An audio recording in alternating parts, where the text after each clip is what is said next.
Hello everyone, my name is Deadwolf and welcome back to another reaction video. Today I'm going to be reacting to more Extinct Zoo videos, and today we're going to watch the time when dinosaurs rose again, terror birds. I have no idea what to look forward to in this video, or no, what I expect to find. Sorry, my brain is really dead right now, I'm sorry. Anyway, this was another commenter suggestion. As always, if you have any YouTube channel or YouTube videos you guys want me to react to, leave them down in the comments below, and I'll do my best to get to it. But you know, I'm excited. I always enjoy a good Extinct Zoo video. One of the mightiest groups of animals to ever live. They ruled the Earth essentially unchallenged for over 140 million years, spanning the complete duration of the Mesozoic era. No other groups of animals were able to challenge them on land. And it was only when a giant asteroid struck Earth 66 million years ago that things changed. Oh, so hang on, hold up. What's wrong with my boy's voice? It's deeper than usual. Well, I guess it's an older video. Maybe he was sick. I don't know, but it just sounds a little weird. All right. The impact event was catastrophic for all life, but dinosaurs were especially affected, no thanks to their large sizes, and within a short amount of time, all non-avian dinosaurs were no more. However, this wasn't the end for the terrible lizards, as one group managed to persist: the avian dinosaurs, aka birds. This group of familiar animals are indeed dinosaurs, and specifically belonging to the theropod clade. Today, they are found throughout the world and are represented by over 10,000 living species, which is no doubt very impressive. Albeit, no living species of bird possesses the imposing presence that the non-avian dinosaurs had. However, not long after the demise of the non-avian dinosaurs, there was actually a family of carnivorous birds that emerged that came alarmingly close to becoming just as terrifying as many of their predecessors. This menacing group of avian dinosaurs mainly resided in South America and created a powerful dynasty that lasted for tens of millions of years. These were the Forest Racids. This family of flightless avian dinosaurs are more commonly referred to as the terror birds, and rightfully so. All members possessed large hooked beaks, powerful necks, and razor-sharp talons. Additionally, multiple species of this group managed to grow to absolutely massive sizes, with a few even being some of the largest Cenozoic predators to have. Guys, what would you guys do if you wake up, you go on a walk, and you guys see birds this fucking big? Hell no. My dogs are peeing inside the house from now on if I go out and I see that shit. It's ridiculous. There's so many. Have ever lived in South America, as well as being the largest carnivorous birds of all time. However, they didn't start off as largest carnivorous. What the fuck is this thing? What the hell? Jesus Christ, what the hell are all these things? Jesus, why are they so big? And why they're all in South Africa? That's fucked up, man. Birds of all time. However, they didn't start off as giants. Rather, they came from humble beginnings, with their first known member, the Paleocoelopterus.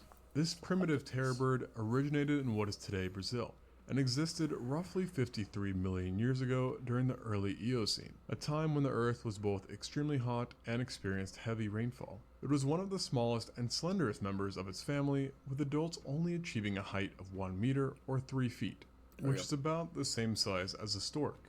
Its small size, though, granted it an enhanced level of agility and speed that allowed it to become a successful predator in its environment. But it was likely not an apex predator, as it was greatly outsized by other carnivores in its area, which included a variety of crocodilians and snakes. Fortunately for the terror birds, and less so for others, they would not stay small for very long. And 3 million years after their first known member, a second genus would pop up that was 50% larger than its ancestor. You know, I did not mean to have it pause on this lovely image, but look at this guy. This guy's beautiful. The Eleutheroornis. This size increase was extremely impressive, but this bird's true claim to fame is its nationality, so to speak, as it is the only known member of its family to have lived outside of the Americas, with its remains being located in both France and Switzerland. Its larger stature made it quite the killer, and it's thought to have possibly preyed on even small horses and primates. It was no doubt extremely successful in Europe, but despite its success, it was still in the Americas, not Europe, where the terror birds would eventually get out of hand in a scary way. The Oligocene in particular is when this family really reached new heights, as it was then that the first giant terror birds truly emerged, with the arrival of a new genus, the Paraphystornis, which inhabited Brazil. It was an absolute giant compared to older terror birds, with males standing 1.4 meters or 4 foot 7 inches tall. Its bones were also extremely robust, resulting in it being quite heavy, weighing around 180 kilograms or 400 pounds, making it heavier than the largest living bird today, the ostrich. It was also the largest known terrestrial predator from its environment, leading to the consensus that it was no doubt an apex predator. Paleontologists believe that it would have used its clawed feet to kick and slash prey in order to cripple them, before finally dispatching victims by jabbing them with its large and sharp beak. It's also been suggested to have scavenged when the opportunity arose, a trait that some think extend to all members of this family, including the later terror birds, some of which once again reach greater sizes than their predecessors. Perhaps the three most famous of these later giants were the Titanus, Kelenkin, and Brontornis, Never heard of them in my which life. were also the largest of the terror birds. These three units, like most other members, resided in the Americas, and spanned from the early Miocene all the way to the early Pleistocene. Titanus, the youngest of these three, was also the smallest, though still taller than the vast majority of any bird, with large specimens standing at 2 meters or 6.6 feet in height. Unlike most of its relatives, this bird lived in what is now the US, including the states of Texas, Florida, and California. This makes the Titanus the only large South American predator to have migrated north during the Great American Interchange. As a result, it routinely interacted and competed with a mix of North American predators such as the Smilodon and the short-faced bear. However, thanks to its size, it's not believed to have been actively hunted by either and was still an apex predator within its ecosystem, which consisted of dense forests inhabited by over 100 known species. Yet, it was perhaps not as much of a dominant force as the Kelenkin or Brontornis, which... Why are they that big? Why? Someone tell me why they're this big. Why do birds need to be this big? I see no reason for birds to ever need to be this big, but that's just me. Rivaled each other for the crown of being the largest terror bird ever. It's now thought that the Kelenkin was the tallest of this family, measuring 3 meters or 9.8 feet tall, while possibly weighing 250 kilograms or 550 pounds, making it about the same weight as a male grizzly bear. The Brontornis, on the other hand, wasn't as tall, with adults being about 9.2 feet tall. But it was likely heavier thanks to its more robust and stockier build, with individuals weighing anywhere from 770 pounds to 880 pounds, or 350 to 400 kilograms, making it not only the heaviest terror bird, but also the heaviest carnivorous bird of all time, and the 4th heaviest bird overall. There's only one problem though. It may not have been a terror bird, or even a carnivore. Certain paleontologists have questioned these two assumptions about it, referencing the lack of its remains and its toe claws, which bear some resemblance to those found in herbivorous birds. So until more remains are found, it's hard to say what this bird conclusively was, although in recent times there has been some pushback that cited certain features that the Brontornis possessed which are seen exclusively in terror birds, such as the shape of its thoracic vertebrae, leading most to consider that it actually was a predatory terror bird. That looks pretty scary. However, due to its immense weight, it was still quite different than other terror birds, including the more nimble Kelenkin and Titanus, likely inhabiting open landscapes rather than forests, while relying more heavily on ambushes to capture its prey, as it developed slower locomotion to accommodate its enormous body mass. The Kelenkin and Titanus, though, appear to have been extremely fast runners based on their legs, which, much like ostriches, had short thigh bones with elongated bones in the lower leg and foot. Paleontologists believe that both of these species and many other terror birds could have exceeded 30 miles or 48 kilometers per hour at max speed, making them faster than the fastest recorded human ever, Usain Bolt. Their formidable speed allowed both of these giants to easily run down all of their prey. And despite their large sizes, it's usually thought that terror birds specialized in smaller prey such as small rodents, mammals, and reptiles rather than megafauna. However, recent research has shown that the largest terror birds may have actually been able to take down large prey as well. This idea stems from the discovery of two kinds of skulls within the family, the Celopterine skull type and the terror bird skull type, the latter of which is only seen among the biggest members and is mainly characterized by being more rigid. This rigidity resulted in higher bite forces and pecking power, leading to the belief that these giant nightmares may have been capable of taking down larger mammalian prey. Along with deadly beaks and claws, this family had yet another advantage that assisted in their reign: their senses. Their eyesight and hearing in particular were quite potent. as shown by studies on their brain cases and skulls.